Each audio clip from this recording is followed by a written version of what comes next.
Imagine, just for a second, a single decision that instantly rattles the entire world economy. That's basically what happened on April 2nd, 2025. Right. Former President Trump imposes tariffs on goods from, what, over 90 countries? Over 90, yeah, and the immediate result. Chaos. Trillions of dollars just gone from global stock markets in a week. And that fear of a global recession suddenly felt very, very real. Yeah, looming larger than ever. And what's fascinating here, it wasn't just the speed, though that was remarkable. It was the breadth. This wasn't like a targeted strike on one industry. No, this is a blanket move. Exactly. A blanket move sent immediate ripples of uncertainty, almost everywhere in international trade. And it didn't stop there, did it? It wasn't just that single blow. No. What followed was this rapid-fire escalation, particularly with China. Right, the tit-for-tat. Started at 34% on April 2nd. And then by April 9th. Shot up to 50% on both sides. Wow. It felt less like a calculated trade strategy. And more like a trade war playing out in real time. Yeah. Yeah. So, okay, for this deep dive, we're going to try and cut through the noise. Get to the heart of it. Get to the heart of these tariffs. What are they? What drove this very sudden decision? And the big question. How might this impact you, us, everyone? We got a range of sources, different perspectives to help us unpack this. It's complex. Definitely complex. Okay, let's get straight to it then. What is a tariff in simple terms? Okay, simplest terms. Think of it like an instant price hike. Okay. On pretty much anything bought from another country. It's a government lever, really. It can jolt whole economies. Gotcha. Like an import tax. Exactly. Take India, for example. Yeah. If you're there and buying an imported smartphone, like an iPhone. Yeah. About 15% of what you pay. That goes straight to the Indian government. That's an import tax, a tariff. Okay, 15%. And you see it on other things, too. Oh, yeah. Clothing, for instance. Imported clothes might have duties, maybe 20–25%. Similar idea. So it's a tax, plain and simple. Goes to the government, adds to their revenue, like income tax or sales tax. That's one major reason, yeah. Boosting government revenue. But there's another side to it, right? Protecting local businesses. Precisely. That's the other big reason. By making imported goods more expensive, tariffs can sort of level the playing field, make the locally produced stuff look more attractive price-wise. Give the home team an advantage? Kind of. A really compelling example of this, actually, is South Korea. Back in the, say, 80s and 90s. Okay, what did they do? Well, their rice farmers were really struggling against cheaper imports. Right. So the government stepped in. Strategically, they slapped these incredibly high tariffs, sometimes over 500%, on excess rice imports. 500%. That's not a nudge, that's a wall. It was absolutely a wall, a deliberate strategy. Shield the agricultural sector. Give them breathing room. Exactly. Give their farmers the space, the time to modernize, invest, become competitive. And did it work? It seems it did, over time. They invested in rural infrastructure, education, and eventually South Korea started bringing those tariffs down. That makes sense. So, used strategically, tariffs can be a tool for specific situations, for growth. In specific cases, yes. But what happens when a huge economy like the U.S. suddenly throws up these kinds of barriers everywhere? It's got to hurt the countries trying to sell stuff to the U.S. Absolutely. It's a massive market. Imagine, say, India is a major exporter of pharmaceuticals. Okay. And South Korea is a big buyer. If South Korea suddenly puts a massive tariff on Indian drugs, maybe to protect its own pharma industry. That's a direct hit to the Indian companies. A direct hit. Losing a big market or having your goods suddenly become way too expensive, serious consequences for those exporters. And that's where the risk of a trade war really ramps up, isn't it? That's the danger. One country puts up barriers. And the others retaliate, hit back. Exactly. Retaliatory tariffs. That's why usually in international trade, the preference is for, talking, negotiation. Open communication. Right. Countries try to discuss concerns, find solutions everyone can live with. But that didn't happen here. What stands out about these 2025 tariffs is the apparent lack of that dialogue. Over 90 countries. It just seemed to appear overnight. No real consultation beforehand. Which brings us right to the justification, the why. Former President Trump said the goal was clear: reduce the U.S. trade deficit. Yes, that was the stated aim. He even called the implementation day Liberation Day. You did. So for those of us who aren't trade economists, what exactly is a trade deficit? And is it always like a bad sign for a country? Okay, simple definition. A trade deficit just means a country is buying more stuff, importing more goods and services than it's selling or exporting. Right. Think U.S.-China trade. If the U.S. sells, say, $1 billion worth of goods to China, Okay. but buys $2 billion worth from China. Then the U.S. has a $1 billion trade deficit with China. Makes sense. Exactly. Now, the idea that a deficit is automatically bad, that's common oversimplification. Okay, so it's not necessarily a sign of economic weakness, like owing money. Not always, no. Especially for a big developed economy like the U.S. that attracts a lot of foreign investment. How so?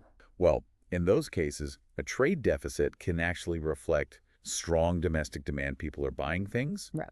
and it can reflect investment flowing into the country. Ah, okay. The real worry comes if a country gets, overly dependent on imports for really critical goods, or if the deficit just keeps growing to unsustainable levels. But Trump framed this deficit as a national emergency, used emergency powers to push the tariffs through. He did. That sounds pretty drastic for a trade imbalance. It was definitely seen that way by many experts. A lot of criticism argued it was a, questionable use of the Emergency Act. Which is meant for more serious threats. Generally, yes. Yeah. National security threats, things like that. Not typically for addressing trade numbers.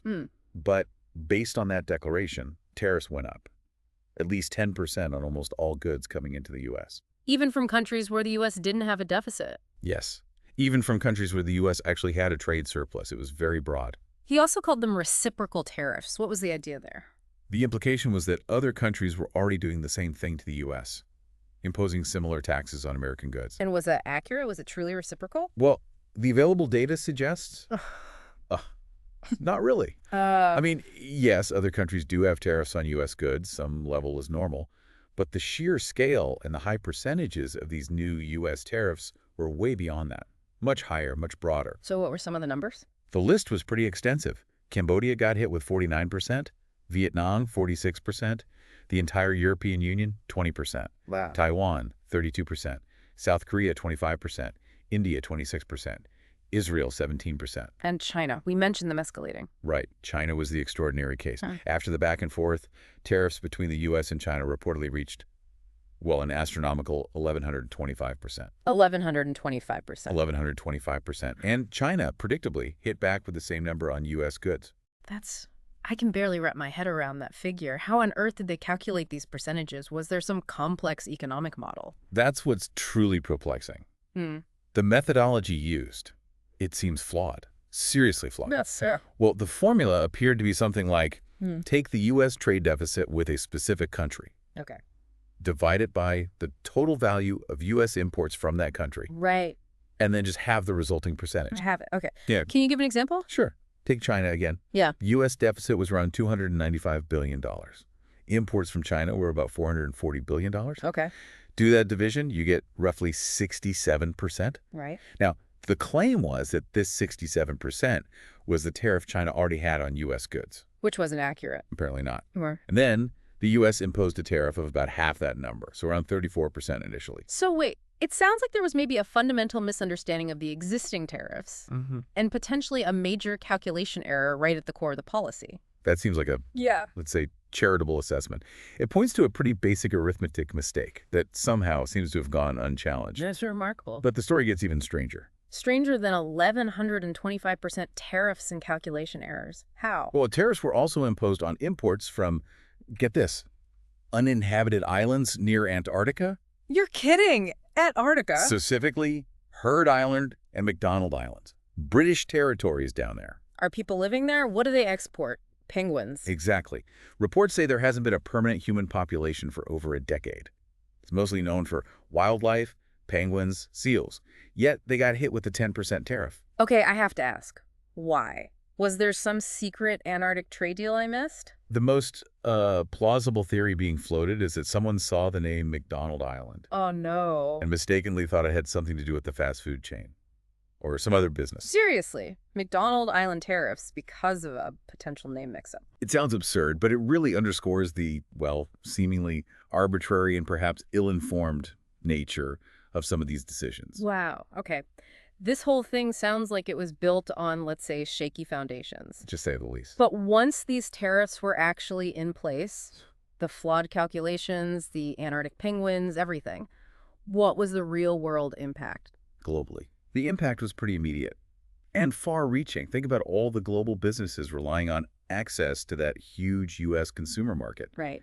Suddenly, the cost of bringing their goods into the U.S. just soared. Major disruptions to supply chains, widespread uncertainty about pricing, planning. And we touched on this earlier. The countries hit by these tariffs, they didn't just sit back and take it, did they? Absolutely not. Retaliation was swift. China, the EU, Canada.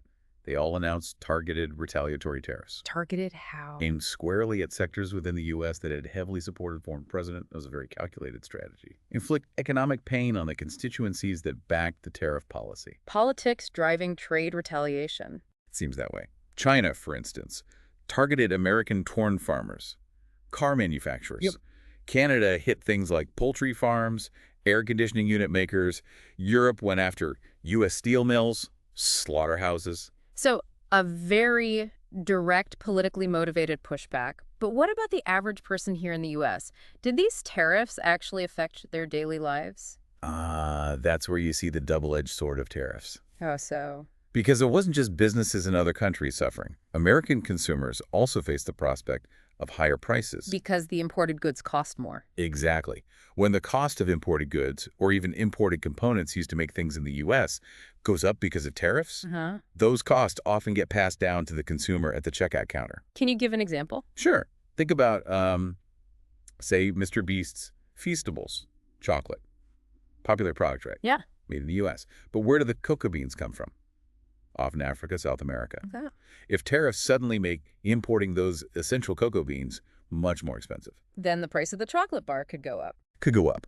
Or the company might even think about moving production out of the U.S. entirely to avoid those extra costs. So wait, these tariffs, meant to help American industries, could ironically lead to higher prices for Americans. And potentially even cost American jobs if companies move production. That sounds completely counterintuitive. It does, but that's often the complex reality of tariffs. Now, this isn't the first time the U.S. has gone down a high tariff road, is it? No, definitely not. What can history tell us? Are there lessons from past U.S. tariff experiences? That's a really critical question. And history offers some, well, stark reminders about the potential dangers. Okay. Way back in 1789, the first Tariff Act was pretty modest, like a 5% tax. Right. But fast forward to 1890, the McKinley Tariff. That hiked taxes to an average of almost 50%, 49.5% on over 1,500 different goods. 49.5%, huge jump. What happened then? Well, while the intention was protecting domestic industry, many historians believe it was a major contributing factor to the U.S. Depression of 1893. The Panic of '93. That's the one. Unemployment hit around 25%. Really severe downturn. That's sobering. A direct link, potentially? A strong correlation, certainly. Interestingly, after 1910, you had administrations that favored lower tariffs. And that period saw significant economic growth in the U.S. Okay, so lower tariffs, growth, higher tariffs. Then in the 1920s, tariffs started creeping up again, which led to the really infamous one, the Smoot-Hawley Tariff Act of 1930. Ah, yes, Smoot-Hawley. Everyone learns about that one. Right. It dramatically increased tariffs again, over 20% average increase across tons of sectors. And that's widely seen as making the Great Depression much, much worse, correct? Precisely. It wasn't the only cause, of course. The Depression was already underway. But the wave of retaliatory tariffs from other countries... So the global trade war it triggered. Exactly. It led to this catastrophic collapse in global trade, down by 66% between 1929 and 1934. 66%, wow. It massively deepened the economic crisis worldwide. It really wasn't until the industrial ramp-up for World War II that the U.S. economy started to properly recover. So the historical precedent is not encouraging for high tariffs. Paints a really concerning picture. It certainly does. And it's important to remember, after World War II, the U.S. position totally flipped. How so? The U.S. became a major champion of lower trade barriers, promoting free trade. Right, leading the charge for globalization. Played a leading role in setting up the whole global framework, instrumental in creating the World Trade Organization, the WTO. And the WTO's main goal is? A core objective, right in their mission, is the reduction of tariffs and other barriers to trade. Based on the idea that lower tariffs help everyone. Based on the understanding, learned the hard way perhaps, that lower tariffs generally foster more international commerce, benefiting all the nations involved. So these 2025 tariffs were a pretty radical break from decades of established U.S. policy. A very significant deviation, yes. And this sudden shift, it didn't go unnoticed internationally, did it? Leaders around the world reacted strongly. Oh, absolutely. The Prime Minister of Singapore, for instance, voiced really serious concern. What did he say? He drew a direct parallel. He explicitly compared the situation to the trade wars of the 1930s. Wow, the ones that preceded World War II. The very ones. He pointed out how those trade wars contributed to armed conflict. He warned about the weakening of international institutions, the erosion of global norms, And countries just looking out for themselves. and a growing tendency for nations to prioritize, as he put it, narrow self-interest and resort to coercive measures like tariffs or worse. That is a genuinely chilling comparison to make. It certainly got a lot of attention. Okay, so the world is bracing, history looks grim, retaliation is happening. And then, just when it seemed like we were locked into this downward spiral, Another abrupt turn. another twist. What happened? On April 9th, so just a week after the first tariffs and those retaliatory hikes, an announcement came out. The tariffs were being paused for 90 days. Paused. For everyone. For almost everyone, all countries except China. What happened with China? Paradoxically, the tariffs on China were actually increased further at that point. Increased, while others were paused. Okay, that's confusing. And the pause rate? During the 90-day pause, the tariff rate for those other countries was set at a flat 10%. Down from the much higher initial rates. Right. But the sheer volatility, the whiplash, going from massive tariffs to a pause to further increases for China, all within a week. It's incredibly unpredictable, creates massive uncertainty for businesses, investors, everyone trying to navigate this. Huge uncertainty. It really makes you question the underlying strategy, or, if there was a coherent strategy at all. And didn't this sudden pause also fuel some speculation? Whispers about maybe stock market manipulation? That theory definitely gained some traction, yeah. What was the basis for that? Well, just before the tariff pause was announced, there were reports of social media posts apparently suggesting it was a good time to invest in the stock market. Convenient timing. And then, almost immediately after the pause was announced, the market did surge quite significantly. Yeah, so the sequence was hint to buy, policy change, market jumps.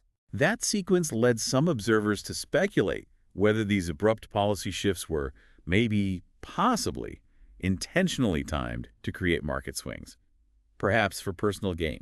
But that's hard to prove, right? Incredibly difficult to prove definitively.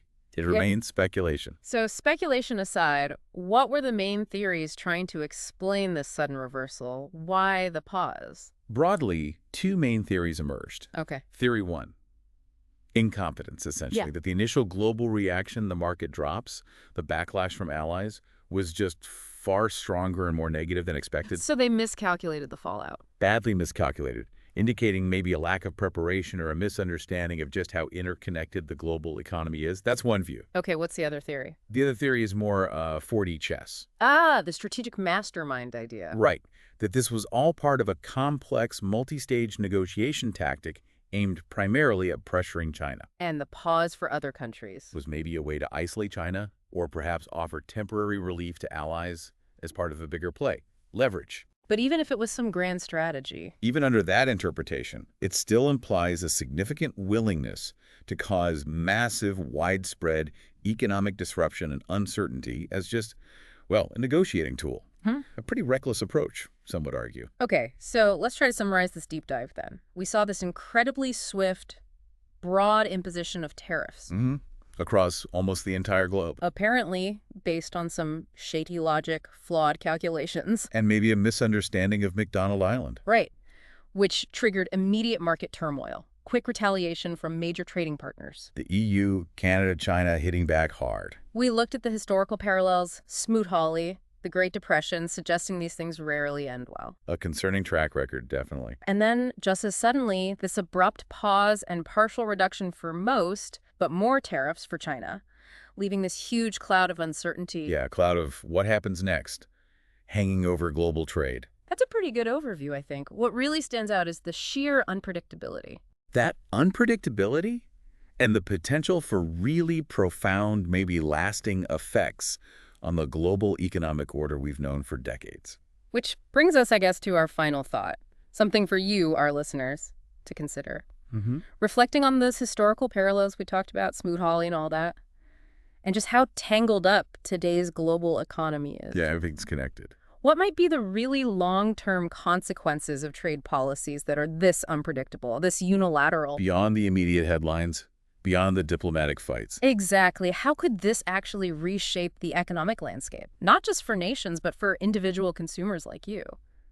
For small businesses, medium-sized businesses. And for the overall stability of the global marketplace, maybe for years to come. What kind of future economic world might these actions be maybe inadvertently creating beyond the immediate chaos we've seen? It's a crucial question. Definitely something to keep thinking about as this situation continues to evolve.